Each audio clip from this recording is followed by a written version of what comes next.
Welcome, listeners, to another Arcade Attack podcast. I say Arcade Attack for the reason that this is the Arcade Attacks but what is it called, Keith? Arcade Attacks, Arcade Archive. Thanks. Oh, Part 3. here we go. Keith is our marketing man. I'm the guy who forgets what it's called. I'm Dylan, and I'm with Keith. Hello. Here to make sure I say the right thing. Adrian. Hey, I'm here. Hey. And James in the house with the longest cold ever. Aha! Yeah, I'm still Barry. 2 months now you've had that cold. It shipped it, mate. It seems to return just before every podcast. Oh, it's just... I can't seem to share. It must be something, I don't know, must be You need allergies. to rest. He's mate. allergic to us. You work too hard. You work too hard, don't you? Oh. Anyway, for people who've never heard, this is volume 3 of and this is volume 3. And yeah, so we basically all bring a arcade game that we'd like to discuss. It has to be the arcade version. Yes. It doesn't have I'm to looking be... at you, Adrian. Yeah. No, these Because rules. twice out of 2, you bought no. console games. Well, yeah. You bought the But console you have version to of bring- Pang and then Tank on the Wii U. Oh, there we go okay. again. Anyway, so Adrian likes breaking the only rule we have because I got It's confused. literally the only rule. I got confused because I thought Keith said you had to choose arcade games that were arcade only, and that weren't no, Keith's converted. not. I'm not that strict. So I was like, oh, okay. That's super strict, isn't it? That was Yeah. super strict. But I did manage to pick 2 that. Sometimes they turn out that way, you know, yeah, but yeah. it doesn't specifically happen. But that's it really. We just want to actually talk about arcade games and just And we kind of just do that. try and stay away from the really obvious ones. We try and stay away from the obvious ones. Yeah. So obviously, because loads of you guys at home are gonna have like retro pies and things like the MAME, gizmos, yeah. MAME stuff that hold like 10,000 arcade games or whatever this thing that we've just. What's it now. called, James? What's that thing? That's an X10 Pro gaming stick, which actually has on that version that we've got, which now 3 of us have got, has 50,000 games on it. I don't know what yours has got, Keith, but obviously yours is a very nice shiny cabinet. It's got many thousands, but I don't think they claim it's got that many. No, but I then can't remember yours what they is said just- now. Keith's does go a more newer because it's a PC. It's and got it's- Dreamcast Yeah, it goes Yeah. up to Dreamcast. Well, you've had, and you've PS actually- and you have actual GameCube. PC games on it. You have Streets Of course, Rage 4. yeah. No, there are yeah. Dreamcast games on there. Yeah, but that's the Yeah. thing. It's that- got some. It's got okay. like Cuphead and some But you recent managed to like stuff. emulate Yeah, PS2 and stuff, don't yeah, you? PS2 Whereas and that GameCube's might on there not. as well. No, but the one thing I will say is yours just beats that into submission because obviously it's a Yeah. sexy cabinet and it's got Sure is. amazing UI and sound and gorgeous graphics and everything like that. So Yeah. that kind of doesn't really count, does it? But Yeah. no, it's yeah. So it's I think it's an X10 Pro anyway. But Yeah. Well, I'm looking forward to like plugging it in. You'll have and fun. You'll have seeing what delights I can find on it. I am moving a bit more off the whole having real consoles around the place kind of thing, just because of space. hashtag storage. Hashtag storage. Which is why the Retro Hunters thing is quite useful because it means that we kind of spread it around between the group and, we can still talk about collecting without actually taking up any space. So that's pretty nice. Hey, Retro Hunters, yeah, why don't you all be a part of that? Join our Patreon at patreon.com/Arcade Attack. Anyway, so let's move on. So I'll go first, I guess, because I'm hosting. My game for today is a game called Arabian Nights. Nights. What? Arabian Fight. You put it in the group. I was like, wait, did you mean Arabian Nights and the Amiga? He said, no. No, Arabian Fight. Fight. 'Cause I was ready to say Arabian Nights is an Amiga platform. It's not an arcade game. Says the man. Yeah. Broke that Don't rule break the twice already. rules, said Asian. So, I'm always bringing beat 'em ups to this. I'm like, Cadillacs and Every time. dinosaurs. I'm like, what did I bring last time? Like Vendetta. Yeah. Vendetta. I brought Vendetta, and I'm like, oh, maybe I'll choose something different. Nope. So he chose to beat him up. I chose another beat 'em up.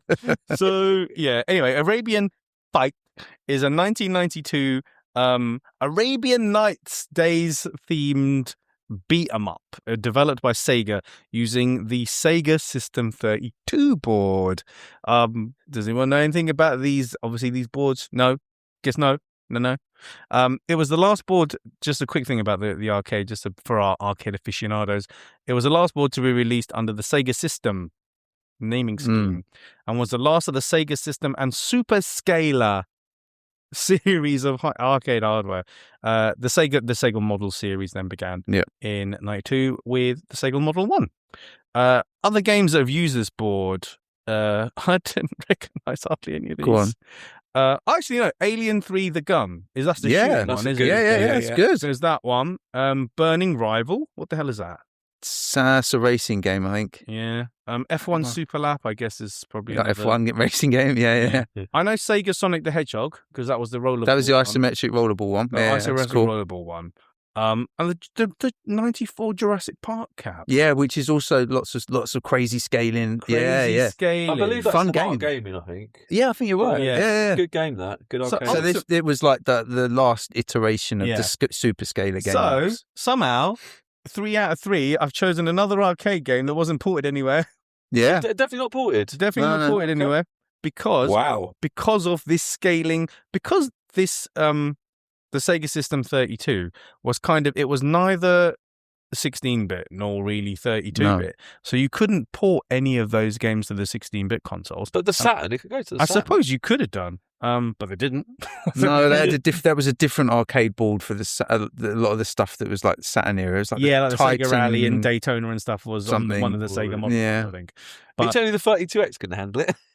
Maybe could have done because some of the 32X did some weird scaling. Didn't Knuckles Chaotix do some weird scaling? I think it did actually, and even the the Star Wars games got a bit of scaling into it, I think. Anyway, so in a nutshell, people. These are the reasons that you should check out Arabian Fight. So it is a scrolling beat 'em up, but it's not. You don't scroll very far. Anyway, I'll come to that in a minute. It's got your 4 characters. You love 4 characters in a game, don't you, Jen? Lovely. Yeah. It's all a bit standard, but it isn't. Because what happens is it has a perspective. And that perspective is that you can move closer to the screen and your guy gets bigger. And then when you move further away, they get smaller. Small. Just in case people don't know. Further away. This one is small. This one is small. So that one is further away. That's one for Father Ted fans. Great program, by the way. But yeah, so the 4, actually, before I go into that, the four characters are Sinbad. Right? So, because Arabian stuff has to have some kind of Sinbad kind of thing. Anyway, so you've got Sinbad, who is the game's young, handsome hero. I've lifted this straight from Wikipedia, I apologize. And then you've got Ramaya, who is the game's young, attractive female, because every game in the 90s had to have a young, attractive female. And then you've got Goldor, who's the game's muscle character, who appears to be older than Sinbad and Ramaya. That is true, actually. He's probably a bit older. He reminds me a bit of... Oh, you guys wouldn't have seen that. I saw Aladdin at Panto at Croydon a few years ago, and there's a guy from EastEnders who kind of acted as a genie, and he looks exactly like him. He's kind of like Jafar on Juice. Jafar on Juice, juiced up Jafar. Yeah. And then you've got Datta, who is a spiritual-looking bald man, so I can only assume he looks like me. Anyway.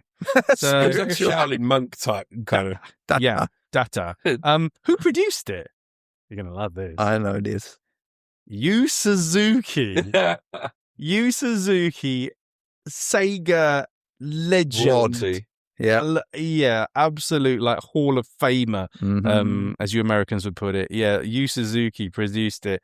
But yeah, so he was clearly a fan of Aladdin, Prince of Persia, and Streets of Rage. So put those all things. Who isn't? All of those things. Exactly. But why don't you put those?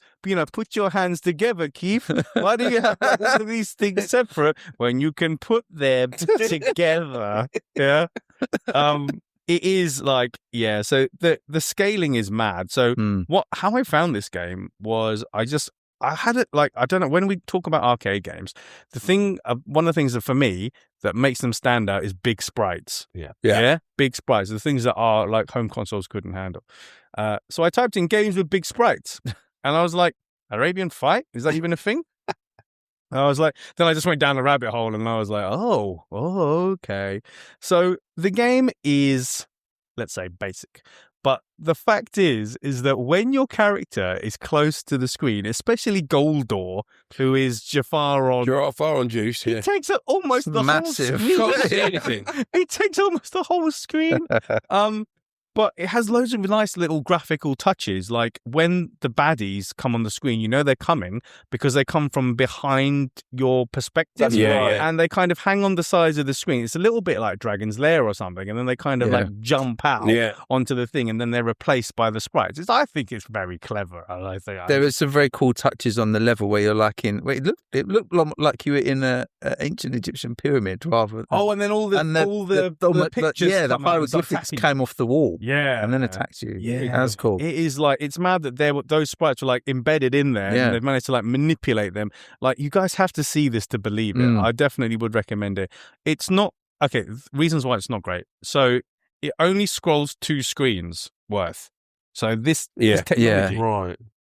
Or maybe they were like restricted by memory or whatever, because so much is going on graphically, it can only go 2 screens, and then you have a boss fight. So you do like you basically the level clear, is short. You clear the screen of everyone, which is pretty good because a lot of stuff is going on. It's like, but then when you die, obviously, like you're like flinging yourself, like there's graphics like flinging themselves towards you and stuff.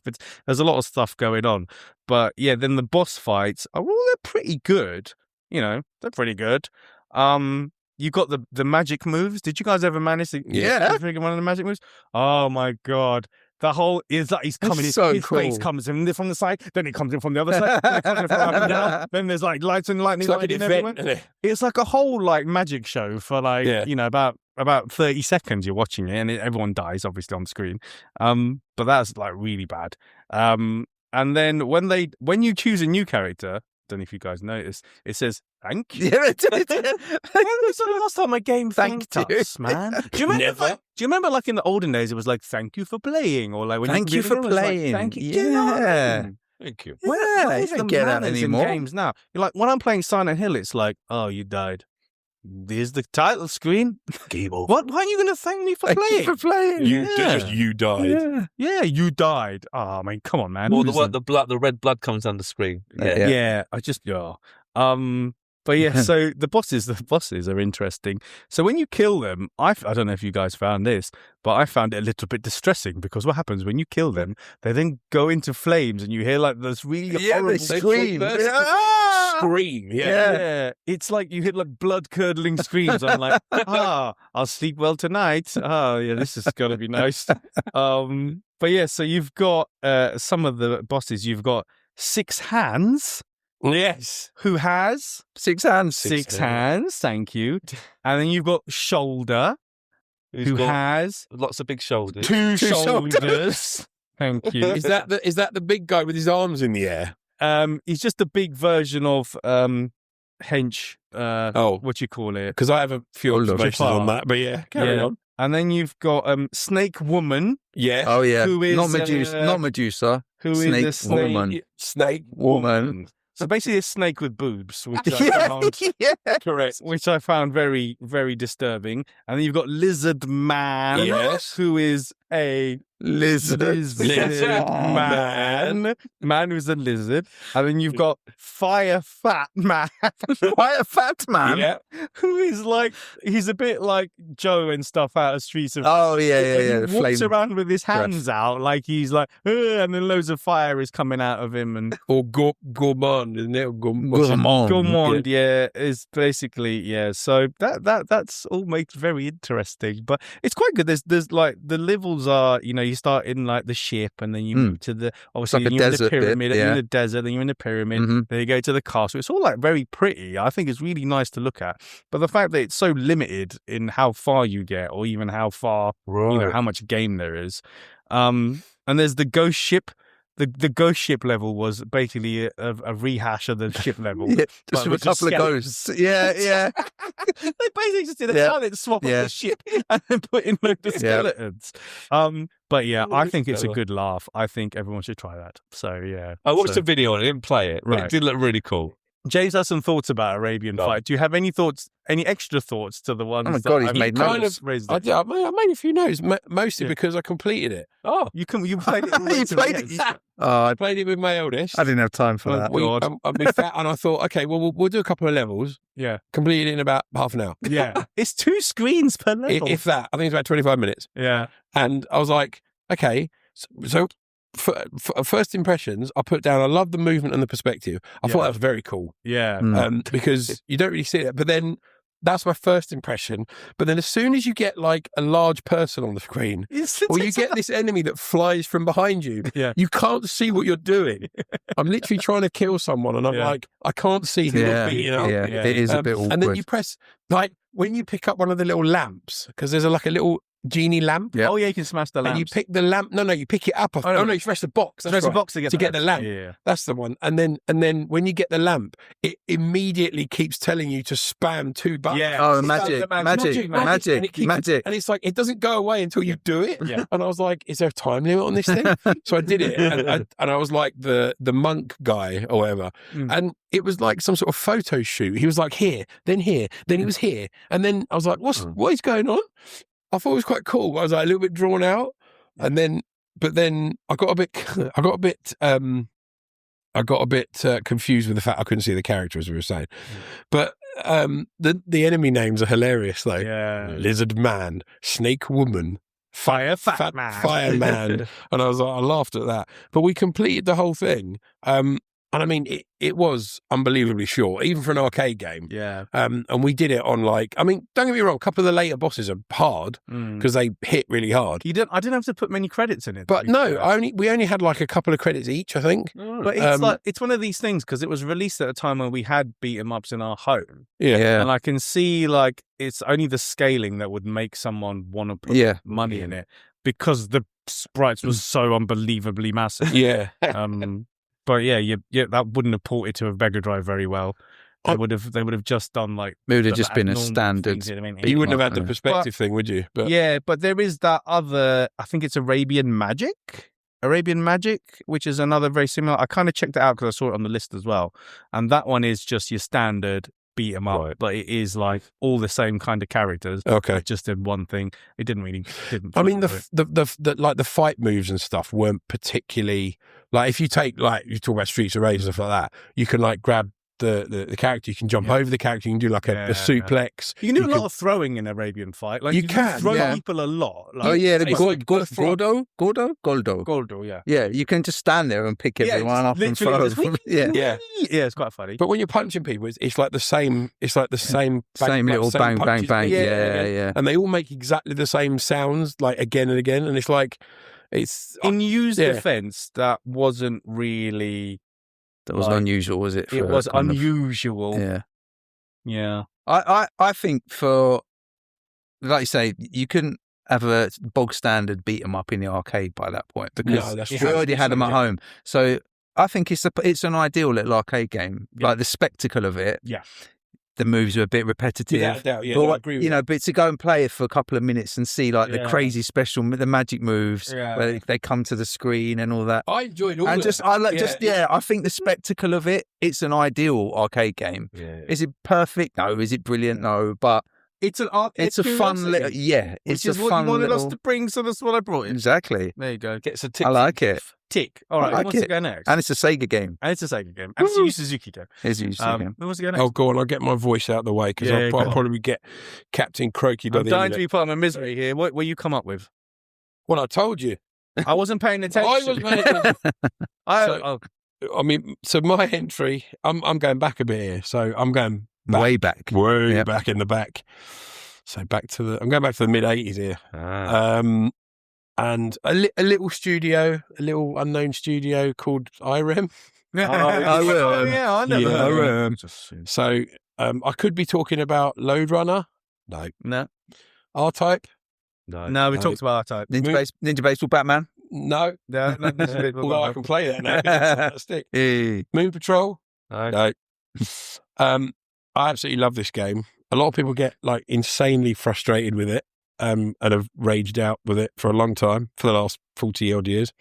1984 arcade release of Kung Fu Master. Yeah, man. I remember playing this at Play Expo when on the old 2018, right? Yeah. That was quite a throwback. Isn't it just? And it holds a lot of special memories for me as well. I'll come on to that in a minute. So 1984 released by IREM. And it grabbed the title of top grossing table arcade cabinet for 2 straight months Jan and Feb of 1984, straight after release in Japan. I'd imagine that was a fairly crowded market coming up at that point. It spawned a massively successful port to the Famicom in Japan, which again surged popularity back into the arcades because people wanted to play the arcade version. North America lapped up the game. It shifted over 5,000 cabinets by April 85. And it became the second top-selling cab after Commando in late 85. Ooh. So it was doing pretty well. So the crazy popularity of Kung Fu Master, it was shortened eventually to Kung Fu, extended to Europe, and it saw similar sales success. But I don't want to talk about all the sales and all that dirty, boring stuff because I want to talk about the game. Yeah. Of course, we want to talk about the game. Yeah, I love this game so much. So I'll give you a little bit of the story then. It's not particularly deep, but I'll give it to you anyway. It's a classic. Main protagonist, Thomas, and he's wearing his sleeveless keikogi or gi for Cobra Kai fans because they say gi about 5 million times in Cobra Kai, don't they? Yeah. Excuse me, who's discovered that his partner Sylvia has mysteriously vanished. No. There's only a brief note left behind which reads, "Your love Sylvia is in custody now." Well, she's been arrested. Yeah, apparently so. If you want to save your dear Sylvia's life, come to the Devil's Temple. Please post bails for 5,000. Yeah. Come to the Devil's Temple at once. 5 sons of the devil will entertain you. Ooh. Now, I think, to be fair, even for the most casual gamer, they'll realise that the 5 sons of the devil will, in fact, not be entertaining you in any way, shape or form. They're going to be there for one hell of a fight. And you've got to get through these 5 sons to get your beloved Sylvia back. So the game's got, funnily enough, how many stages? 5. Thank you. Dill's like, 5 stages. 5 floors of the pagoda, if you will, each with a mixed bag of enemies that will try to kick, punch, or grab you to death. So your job, as you'd expect, you've got to kick and punch those enemies away and ultimately knock them off the floor to the void below. Get rid of them, essentially. Yeah. Get them out your way. Yeah. So for a 1984 sort of 2D game, the enemies are extremely varied. So the early game sees groups of what I would call traditional-looking karate or kung fu fighters in white gis, and they approach you in groups of 3 from either in front or behind. Yeah. It's pretty intimidating, actually, because they kind of run at you, if you remember correctly. Others then spawn with throwing knives and bats, which need to be avoided by either jumping or ducking, and who usually can only be defeated by hitting them 2 to 3 times, as opposed to just the once for the more basic grouped enemies. So for the other ones running at you, you can literally, like that, and you can just one hit, off they go, and they're gone. You can also use a punch and a kick, and you can do a jumping punch and kick as well. The kick, I think, only gives you like 100 points per enemy. I think the punch gives you like 150. Right. So if you want to rack up more score and get yourself an extra life, you need to use the punches. But the punches obviously mean that the enemies have to be closer to you. So that then makes the decision-making a bit more difficult. So other flaws in the pagoda include jumping tom-toms, which are little agile fighters who grab your leg or somersault at your head. Yeah. They're so annoying, aren't they? Because you duck to try and get down to their level and they jump at you, which is really annoying. Then there's the snakes, popping powder pots, poisonous moths, fire-breathing dragons, and exploding confetti. So once not the confetti. Not the confetti. It's so annoying as well. It's so annoying. Once you battle through a level of all that, a much tougher boss then appears with their own unique shape, size, and fighting style, usually brandishing some sort of a weapon. So you've got Stick Fighter. What do you think he's got? A gun. Yes. No, it's not a stick. Boomerang Fighter. Yes, you get the idea. Oh, ridiculous. Giant and Black Magician, with Mr. X being the 5th and final boss. So each boss requires multiple hits to defeat, and you have to use a combination of jumping and crouching along with attacks, etc. to get the job done. Interesting fact about the game is that it's based on Hong Kong martial arts films. With a sort of a loose connection to the film Wheels on Meals from 1984, which had Jackie Chan and Sammo Hung in. I heard of Meals on Wheels. No, Wheels on Meals. Yeah, Hong Kong's martial arts. Meals on Wheels is something that's for old ladies, isn't it? It's where they bring you your dinner. Yeah. in a van. So, do we know? Nice accent. It was developed by, you might know this name, Takashi Nishiyama. Yes. Yeah. Street Fighter, Mega Man, Metal Slug, anyone? Yep. Yeah. Among many others, of course. Just a few. It was an early entry into a world-beating catalogue of games. Unbelievable.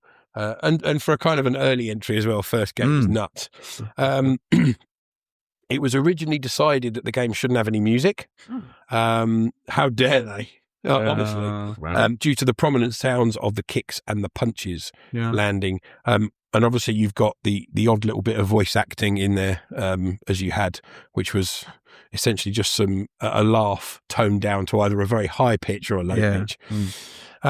This was overturned and the musical backdrop tunes were inserted, and it was composed by Masato Ishizaki, who did Lode Runner and R-Type. The music for those as well. Yeah. And it does actually change the kind of feel of the game, I think, as well. I played the game. Now, I had to ask my mum this question, and now I'll come back to why. You're thinking, hang on, why are you asking your mum when you played it? So I first played this when we went on holiday on an arcade cabinet in Mallorca. All right. Oh, wow. What year did you go to Mallorca? We don't know. We can't remember. We think it was something like 87-ish. All right. Maybe 86, possibly, Right. because my eldest cousin was like in a buggy. Right. And You'd he have was been like 6 years he was- old or something. Huh? You'd have been like 5 or 6. 6-ish, yeah. So something like that. And yeah, there was basically one of 3 cabinets that were there, in this kind of little like lobby leisure area of the hotel. You can think sort of back to 80s package holiday Spanish hotel receptions. And I went down every morning with a couple of 10p's that obviously I got. And you'd think that I'd kind of be able to ace the game after a week's holiday, but I didn't manage to finish it. I only ever got to the 4th floor. And I always Well, that will let 6-year-old James off. Yeah. I know, so bad. Yeah. Awful. But I always died to the Black Magician, and actually, in retrospect, there's people now that still can't complete the game because of him, because he's so difficult. He basically casts dragons and exploding pots at you. Okay. I only managed to beat it once I got the NES Mini. Yeah. I got it, and it was on there as one of the main games. Yeah. And I thought, I'm gonna do this. Finally, yeah. So reception for the arcade version was massively positive. Playmaker, 8 out of 10. All game, 4.5 out of 5. Video games guide, 5 out of 5. Wow. Aside from the specifics, it's widely considered, we did speak about this actually in the beat 'em up and fighting games pod. Yeah. It's widely considered the first beat 'em up game which kind of fired the genre into the sort of public eye. Some say Karate Champ. But the fact that on this one you could walk around and obviously defeat multiple enemies in this style was different. So they kind of sits in its own little thing. But if you haven't played it, do definitely have a go, because it is, the first level does lure you into a false sense of security. Yeah. It's not that difficult. Yeah. Oh, this is quite simple. Yeah. And then it gets quite difficult quite quick, and you think, there's only 5 levels. Yeah, good luck. But I really like it. I love the sounds of like the punches connecting and the kicks connecting. There's something just very sort of precise about it. But if you like sort of all the beat 'em ups and you love this game, go and have a listen to the old beat 'em up pod, which is goodness knows where in the back catalogue. It's a while ago. Yeah. It's been in the old digs, wasn't it? So why do I love it? So it's got a great selection of enemies, great sound effects, and the story's a little safe, but the quirkiness of the bosses and the enemies kind of make up for it. And I'll never get tired of firing up Kung Fu at home. And as I say, holiday in Mallorca, 10p's in the back pocket, go down there. Was it 10p or was it like 10 pesetas? I don't know. I say 10p. Yeah, I say 10p. It probably was 10%. Yeah. No, that'd be No, I don't know. Jesus. Pounds. What's the smaller denomination of old Spanish Might be money? cents? Cents? Oh, okay. Maybe it is cents. 10 cents. There you We'll go. go with that. We'll go with that. What Keith said. 10 centios. Centios. We look smart. So, yeah. We are SMRT. We are. Answer to the postcard. What was the change? The Change change from- in what Spain change do you get from in the late pesetas? 80s? Yeah. But yeah, that's the earliest sort of memory I had of it. And then obviously picking it up some years later, absolutely love playing it. but I don't know if anyone else has had a go and played it recently or years gone by. Last time I played it was probably 2018. Me and Dill had to go on an original arcade machine. that was so good. Like a Play Expo. I did play it a couple of years ago on something. I just fancy just walking and kicking and punching it. Just beat people up. Yeah, but it was good actually playing it on the proper on the real arcade machine. Yeah. That was a nice memory. That was a nice memory. But I mean, it's an oldie. I mean, an 84 arcade cabinet. Yeah. I thought I'd go, because I was thinking, because I think the last two, I think I did 18 wheeler. Yeah. Which was like one of the best. Yeah, that's one of the more modern games you've spoken about. And then I think I did Salamander, which was late 80s, I think. Mid 80s. Yeah. So, yeah, I was just racking my brains and thinking, like, I didn't want to go too safe, but then I thought, hold on, because obviously it's one of those first kind of beat 'em ups. It is a classic. So, it's basic, but I think for the for the tools they had at the time, damn good game. Yeah. So Agreed. I like it. Cool. Very good game. Who wants to go next? I'll go. Oh, keeps champion at the bit. We'll leave A to last. Oh. Champion at the bit. So, we've done, this is part 3, right? Yeah. You bought 3 beat 'em ups. Yeah. Last 2 I bought were kind of weird games no one had ever heard of. Yeah. Ninja Baseball, Batman. And can any of you even remember what the last game was called that I bought? No. It was Fox People. Foxy Glovers. No. Wonderful. Foxy Boxing. No.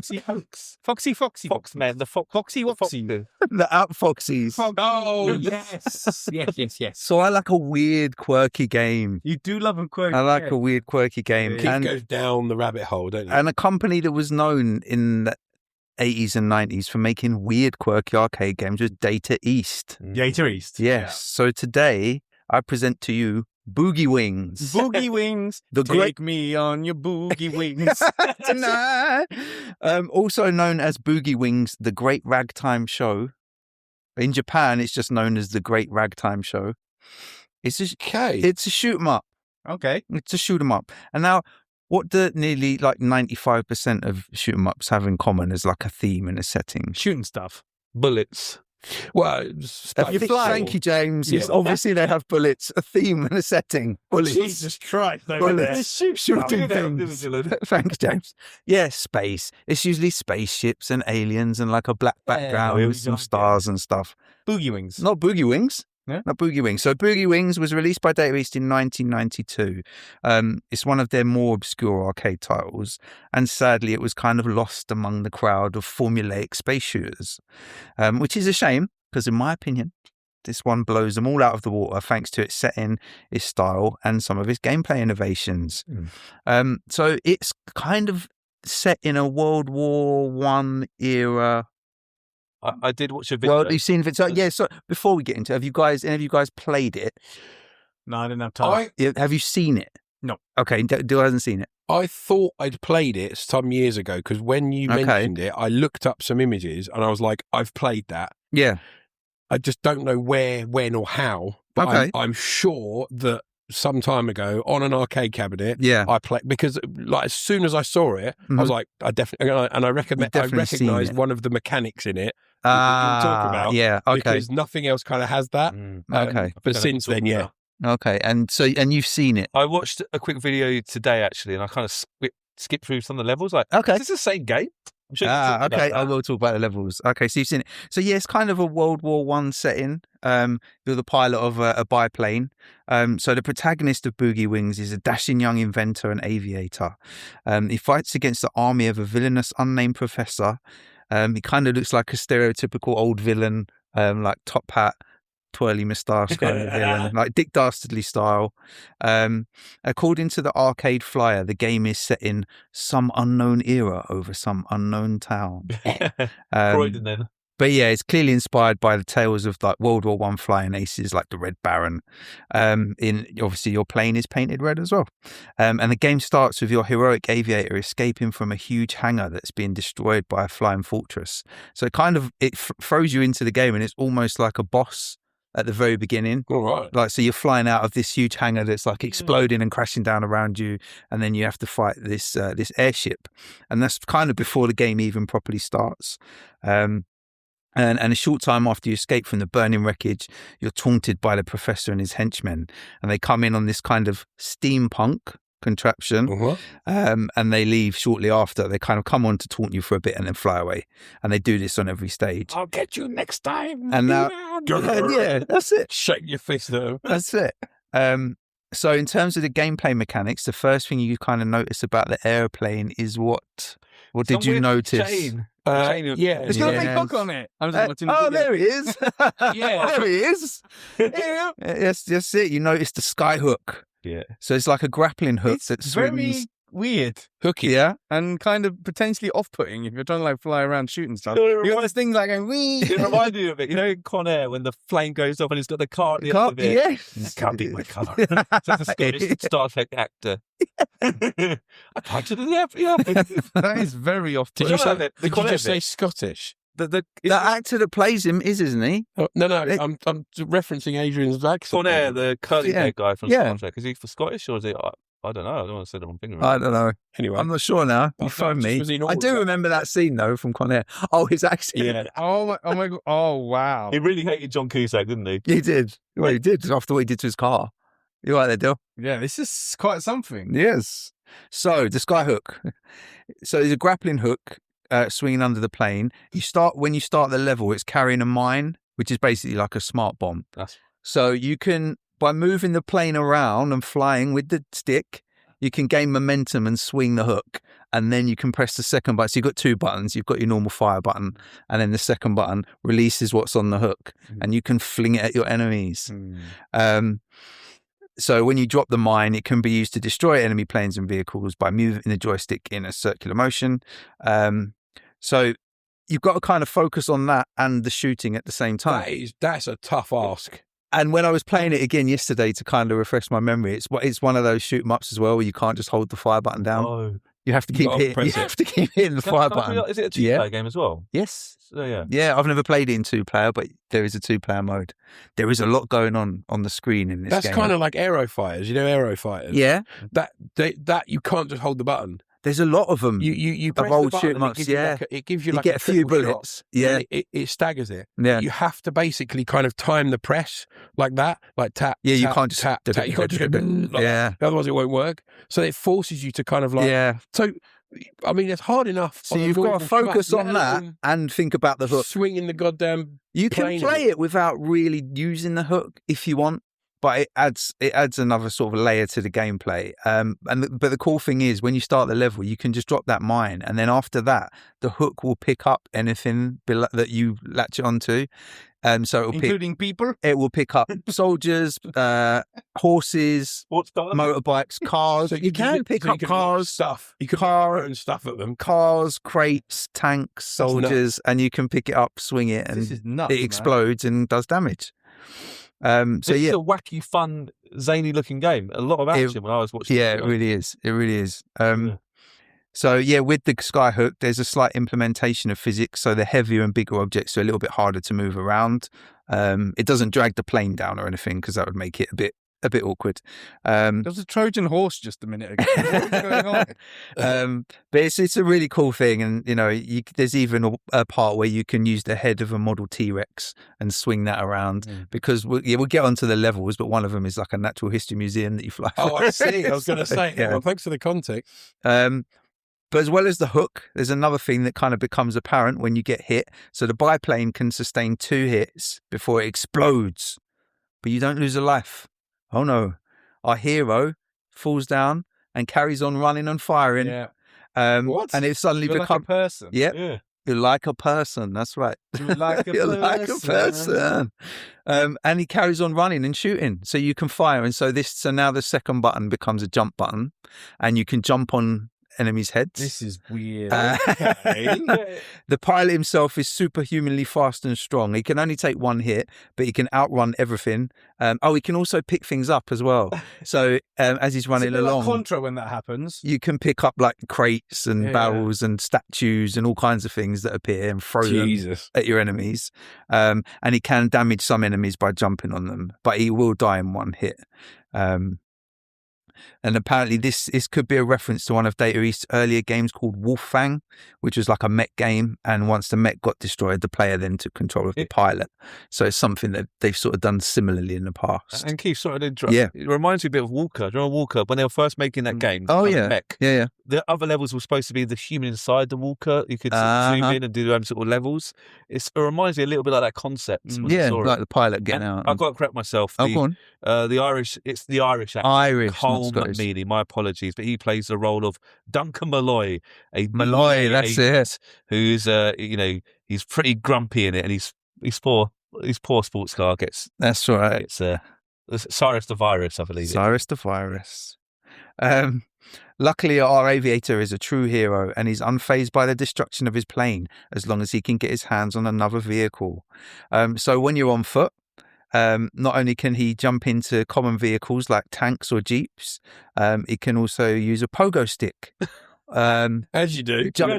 So basically when you're running along the ground, there's all kinds of, in Metal Slug, where the tank will be there and it will have like the arrow and it will say in. Yeah, it does that. But anything that you can use, so pilot, it appears. Like a vintage car now. I'm watching. Just having fun watching the videos. A little bit like Silkworm, where someone's the aeroplane and someone's the Jeep. I know it's not quite the same, but it reminds you of well, in theory with this, if you're playing it in 2-player and one of you hasn't taken 2 hits in your plane, you would still be flying along and the other player could be running around or riding a horse or jumping on a pogo stick. You've got to try 2-player version. Yeah, we'll have to. This definitely. sounds like Silkworm. I never got that far. I must have just remembered the plane bit. Yeah, there's pogo sticks. There's weird like steampunk contraptions with flamethrowers attached, horses, old timey fire engines, humanoid robots, and even elephants. And these give you an extra. Give you an extra hit point as well. So once you're in one of the vehicles, you shouldn't really rely on elephants anymore. It's been proven their bone structure's not really made for. Okay, you don't have to jump in any of these vehicles, so you could avoid the elephant. Avoid the elephant. There we go. Do that. Despite the fact that and also your little pilot, he also yells "Yahoo!" when he jumps into a new vehicle, but not. That was me sounding like Mario. It does like a yeah. Woohoo! Yeah, no, he doesn't sound like Mario, but he's clearly enjoying himself. The biplane has some advantages, obviously. So if you can stay in the biplane, it's faster. You get usual kind of power ups when you shoot them up, so you can improve the power of the shot. And also, if you tap the fire button really fast, it generates like an electric shock wave, and it damages everything around it because it hasn't got apart from when you have the mine on the hook. Yeah, most shoot 'em ups you have like a certain number of bombs as well as smart bomb. Yeah. So you have that instead.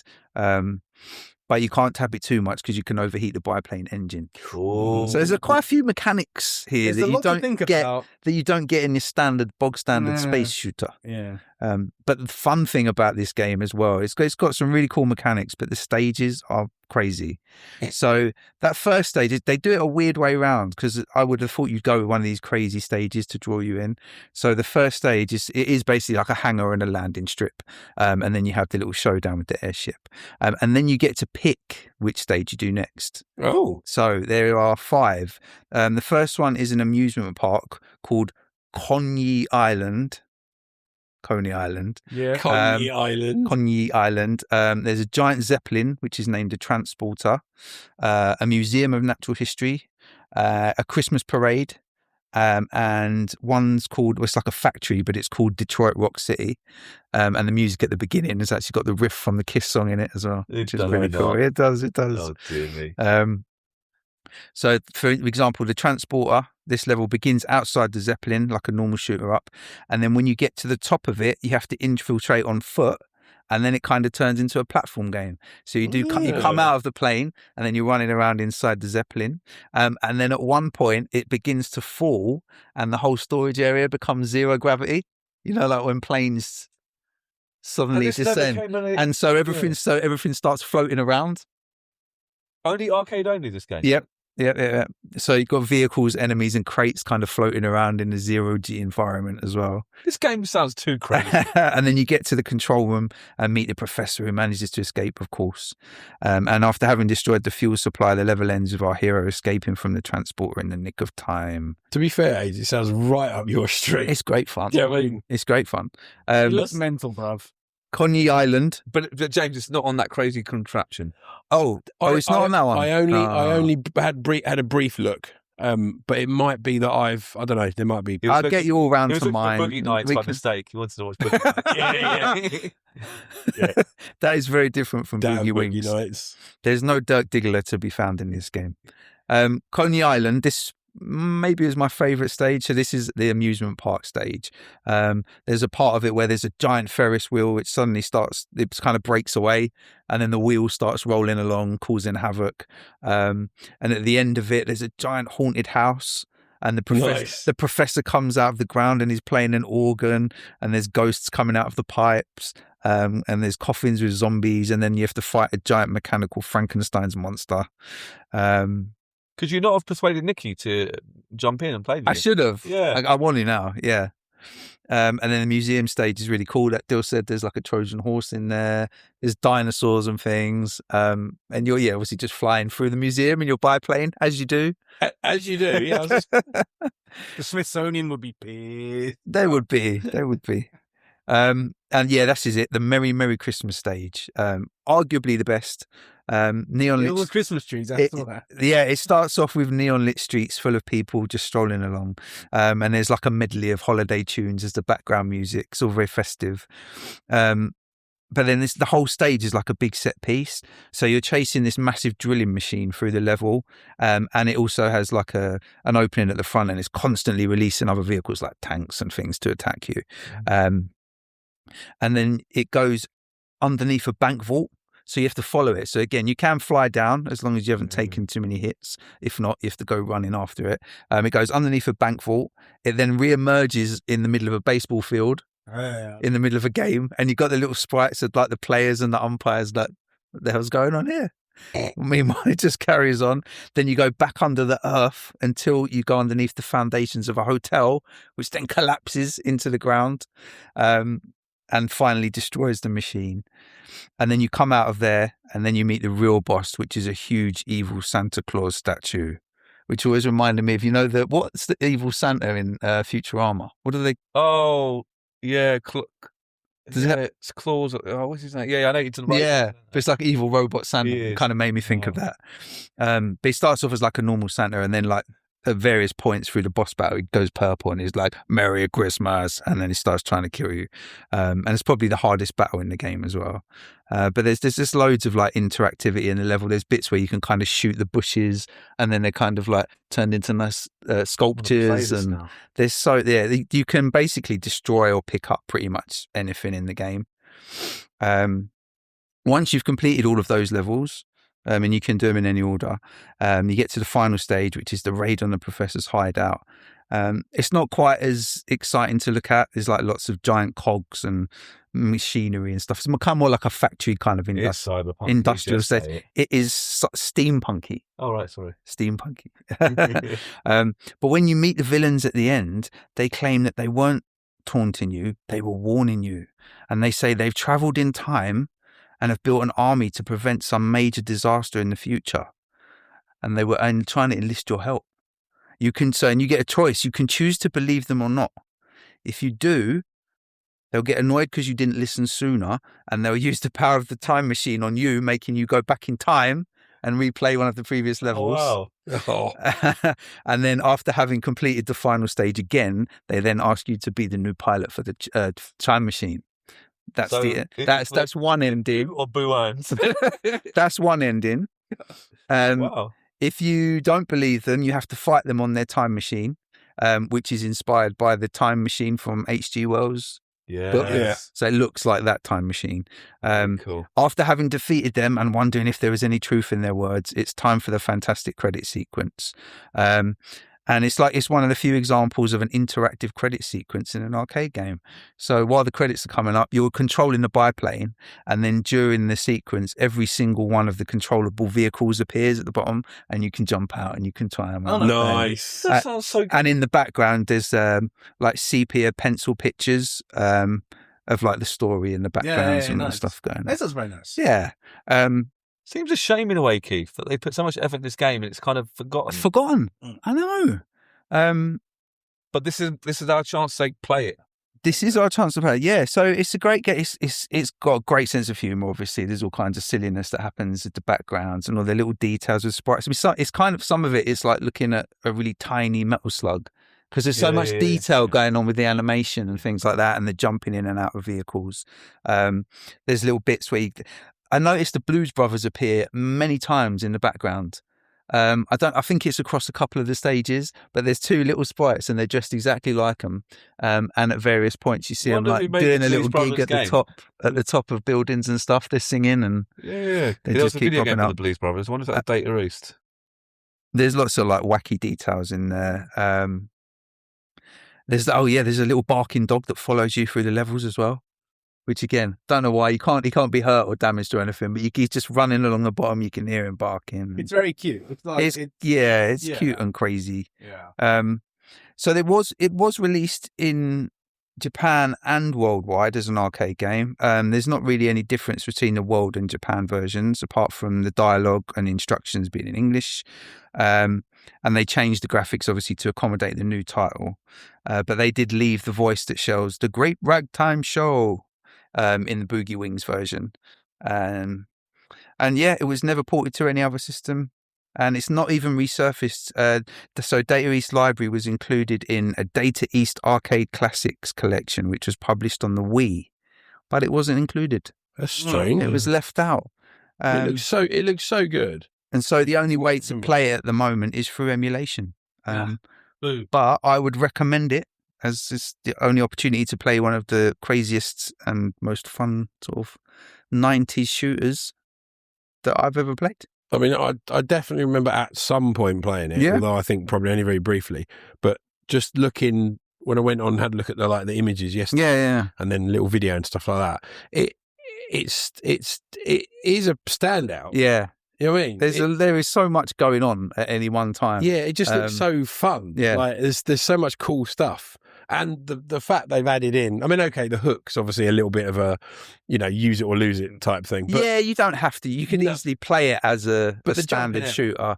But jumping out and like jumping on different vehicles, like the pogo stick and stuff, it's so stupid, but it's so much fun. And it's just got like a weird kind of quirky setting, and he's good at this, isn't he? He is. Finding a random. He's good at it. Before I do my game, if you want to hear the story of how I bought my dad a hook and a magnet fishing hook and the crazy shenanigans that soon happened after, sign up to Patreon. You can hear the whole story. Beyond the pod. There will be more hook action. I will talk about the magnet fishing shenanigans. Yeah. It's a story you don't want to miss. You'll be hooked. You'll be hooked. Go on then, Aid, hit us. What you got? The last game is a game that was originally an arcade game. Yes. But I mainly played it on a different way. There we you go. are talking about the arcade version. Well, I kind of am. I played the arcade version, Adrian. I'm talking about a certain game called Rodland. I have played it on the arcade. I actually bought it on the Switch eShop a couple of years ago. The Arcade Archive, it's called Rodland, the arcade version, but I mainly played it on the Amiga. Oh, I'm a big fan of a certain game called Rodland. It's a cute looking game. It's a cute looking game. It is. And it's to say the surprisingly least. addictive. I don't know why I like it so much. It's kind of got that sort of bubble pang kind of graphics, colourful over the top. It's a 1990 game. It's a platform game made by Jaleco. Jaleco, and it was originally only released in Japan in 1990 in April, but it was soon ported and released internationally. And it's a 1 or 2 player game, and you can control a fairy, or the fairy's called Tam and Rit, and they've got magic wands, but we call them rods. Magic rods. We call them magic rods, and you basically have to use these rods. So it's a single screen. Yeah, a bit like Pang actually. It's a single. Each level is a single screen, which I think I like games like that. I don't know why they appeal to me for some weird reason. And you have to move up and down ladders on the screen. Yep. And there's little cute monsters walking around. If they hit you, most of the time they just try and run into you. They kill you, but some will shoot out certain projectiles. But you use your rods to either stun them. Little hit will stun them, or if you get it right, you can hook onto them and hit them left, up and down. Yeah, you can whack them from whack them back and forth. And if you time it right, you can grab a monster on the left, let's say, and smash it to another monster on the right. And if you kill that monster, they give you a power up. Also, you can produce ladders, and each fairy can have their own magic ladder. There's often ladders within the game. I think they're like usually yellow ladders. They're stuck in place. But you can make your own ladders that can go to other platforms or just to nowhere. But you can climb ladders and sort of. You can't jump in the game per se, but you can sort of use ladders kind of sort of. You can fall. Monsters can climb up your ladders, so you got to be a bit careful. But you can purposely you can press a button, your ladder goes away and make them fall down. Yeah, because you can only do one at a time, can't you? One at a time. You are restricted to one ladder each. And if you collect all the flowers, all the sort of collectibles on the screen, and there's still a monster left, they sort of turn into sort of tulip monsters. Yes, sir. And if you grab these tulip monsters within time and hit them, they'll give you a special orb. And this special orb will have a letter. The letter will either be E, X, T, R, or A. And if you collect these special orbs, you usually get one or two every level if you're lucky. Then if you spell the word extra, you get loads of bonus points, bonus lives. You complete the level straight away. But if you're too slow, the monsters will turn back to their normal original state. And you're kind of basically the story is you're trying to rescue your mom. Your mom. They call it your mom. And you need to travel up the tower. So every screen you move up a tower, and there's actually quite a few little boss fights. I don't know if you saw any of the boss fights. Did I? There's like yes, I did. There's one with the crocodiles. Like 6 crocodiles. Yeah. So that one. There's a big whale one as well. Giant whale. There's quite a few cool little boss fights. I don't know why I liked it so much, but it doesn't even look particularly great in a way, but I like the colourfulness. You can kind of team up with your mate. You kind of work together. Me and Tate completed the game yesterday. We smashed it out on the Switch. I swear about it, I find it surprisingly addictive. And it can be quite frustrating as well, because if you don't use your rods correctly, it can still walk into you and stuff like that, the enemies. I want to say the final boss is this kind of giant sort of ball. It looks like a ball. And it starts quite small, like a minotaur almost. And every time you destroy him, he gets a bit bigger, then bigger and bigger. And then finally, he's taking up basically the whole screen. He's trying to step on you. You have to sort of walk up ladders, hit him, bish, bash, bosh.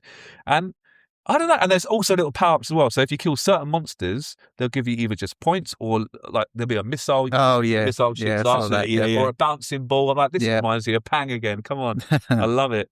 It's so fun. And actually, if you finish it and you rescue your mum, I think there is kind of a sequel actually where you can actually venture down I think it's an Egyptian mine or Egyptian tomb where you have to rescue your dad.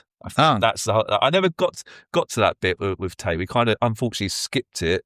I thought we'd just carry on, but it sort of said game over.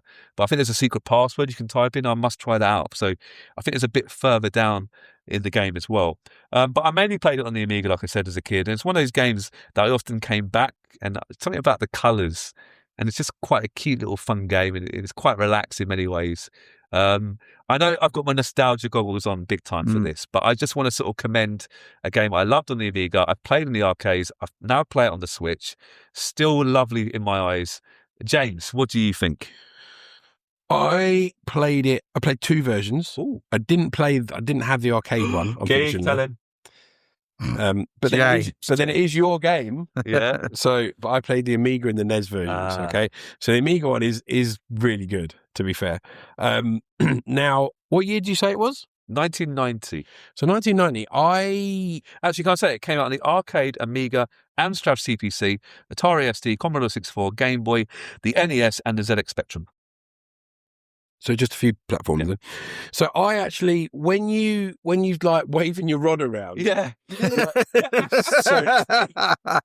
the little, you get like a little magical. There's like a little stardust bit on the end, isn't there? Sparks out. That's the end of it. And then the sound, right, of when you start waving the monsters around. Yeah. Do you know Pocky and Rocky? No, we talked about Pocky and Rocky in the magazine podcast because it had a different name. Remember? Yes. Oh, what was it called? What was it called? Oh, I can't remember. But it's a Japanese name. Pocky and Rocky at home. I think I put it on the SNES Mini, and I really like that game. And this kind of reminded me of Pocky and Rocky. Now, obviously, this would have been pre Pocky and Rocky, I would imagine. Yeah. but it's just there's lots of elements to it that remind me of the game. Like obviously the way the characters look, they're very sort of like compact, cutesy kind of. Love it. Yeah. And then obviously you got the little stardust thing. I know. Yeah. And then the sound of it as well. The sound is good actually. The sound is and I swear it's one of the sounds out of Boogie and Rocky. And I don't know whether it's the same studio designer or whatever, but it just struck me as and I was like, I already like this because it looks and sounds like. Did you play 2-player? I think it's better as a 2-player. I played it with Arthur, who's my little 5-year-old, for those who don't know. And he was loving it. He was because like he goes, look, Daddy, I'm like throwing the monster around everywhere. Yeah, he was like, something quite. I don't know what it is. He was laughing his head off because he was literally just throwing this monster all over the place. And I was like, yeah, you get those down there, and I'll get the flowers. Yeah, and I'll go up here.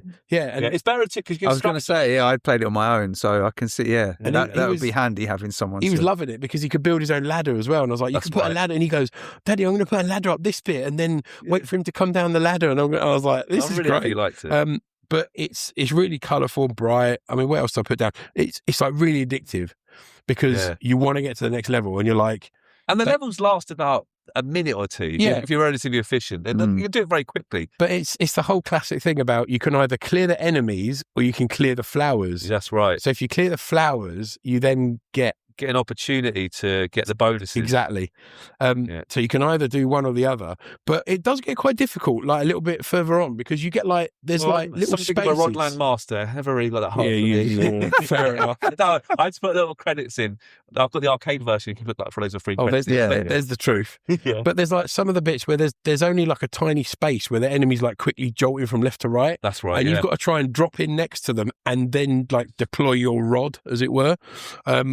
And that was quite tough, to be fair. But yeah, I played the Amiga and the NES version. The Amiga version is really good. I've never played the NES version. But I haven't played the arcade one. I can only imagine it looks even better. It's even brighter. Yeah.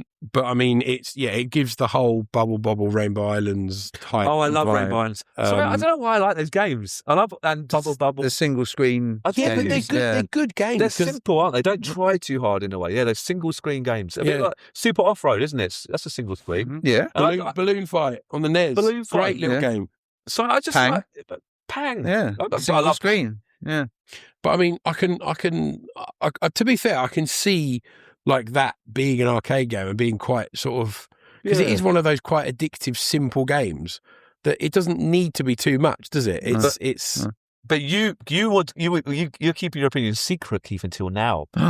Isn't that true, James? Remember, we were quite secretive on the Messenger. Yeah, well, so I'd never heard of it and never played it until yesterday. Have you seen it? Nope, until yesterday evening, and I was literally on the arcade machine playing Boogie Wings just to refresh my memory. I was like, okay, let's see if it's on here, and the arcade game was on there.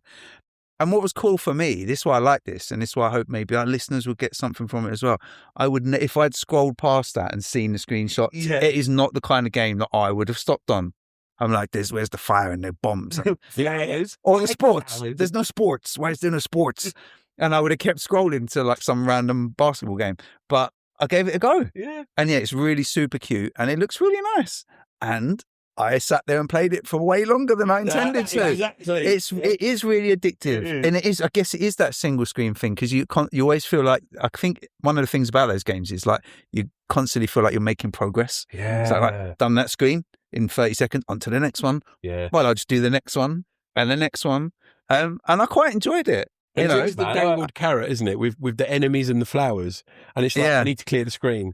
Oh, I'll just do this. Do you know what was great as well? Again, classic arcade game thing because I had no idea what it was about or what to do or what to do. Oh yeah. I'm like, right, there's 2 buttons here. Or is it one? Is it one? No, 2 buttons. It's two. One for your ladder and one for your That's right. That's right. Yeah. But it literally takes you like one sort of screen or 2 screens to really work out what's happening. Yeah. With like the thing with the flowers, and then it goes extra game. Oh yeah, that's and right. Then, and then they turn into like the little tulips. That's right. Yeah, I liked it. Oh, and I kind of like the fact, like, I'll be honest, because you suggested it, I was like, oh, this is actually quite fun. And it's made like a bit more chilled out from Boogie Wings. Yeah. No, I liked it. I did. And I was quite surprised that I liked it as well. By the way, Kiki Kai Kai. It was called Kiki Kai Kai. Kiki Kai. That was Pocky and Rocky, the Japanese name. I've been watching. Well, I watched obviously. Have you played Rodland, Dylan? Did you ever? No, I didn't get time to play it. You never played it in your life before? I had too much. I was going to play it this morning, but I spent ages obviously doing all this setup stuff, so I never got to play it. But I was just watching it. It's just very interesting with the smacking of the people. It's like she's a bit harsh, but come on, you know. You got to rescue your mum, though, innit? You've got to rescue your mum. Do what you got to do in that situation. But then I started watching Pocky Rocky, and this looks wicked, man. Yeah. It's like, you got Pocky Rocky? Yeah, it's a bit like Chaos Engine, but with like a raccoon. It's brilliant. It's quite tough though, isn't it? It's rock hard. Yeah. But I mean, it looks awesome. Yeah, I mean, to be fair, if you were to kind of sit down and like properly get into it, then you'd work out the mechanics. Yeah. But it's such a cool looking game as well, and the sounds as well. And there's loads of like little power ups, and you start off by like you can throw like I think it's playing cards. Yeah, I think you start throwing, but you've also got like a wand, like a rod. We call them rods. A rod. Thank you. Sorry, and you can do the same action. So you can like wave the wand at the rod at the. Harry, put your rod away. Come on. But that's what makes me think. That's what makes me think that there must be someone who developed. There must be someone. I did just check. That's why I remembered Kiki Kai because I looked it up. So Pocky and Rocky is Taito.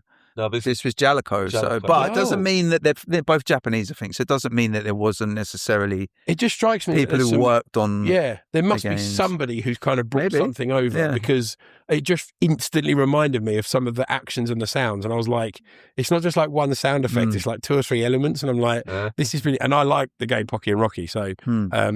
But it is another game, Keith, that I chose, which I originally played as an Amiga game. So I've kind of broke the rules every time. There is an arcade version. Well, I played the arcade one, so there is an arcade version. Let's let him off. Yeah, we'll let him off. But it's your 3rd one, and you've only just snuck in the door. I'm sneaking these through. Next time, mate. Arcade There's first. There's sitting there agonising over. Did it have an arcade version? Have I played it? Yes. Okay. But I'll tell you what though, four banging, very different, games. Very good games. I think everyone should. There you go. We've given you another volume of. Yeah, everyone should try all those games. You should try all these games, and if you want to hear about a magnetic hook thing, magnet fishing. Oh yeah, I know that. Okay, then flick over to our Patreon channel and have a listen to that. Get signed up. So until next time, that was another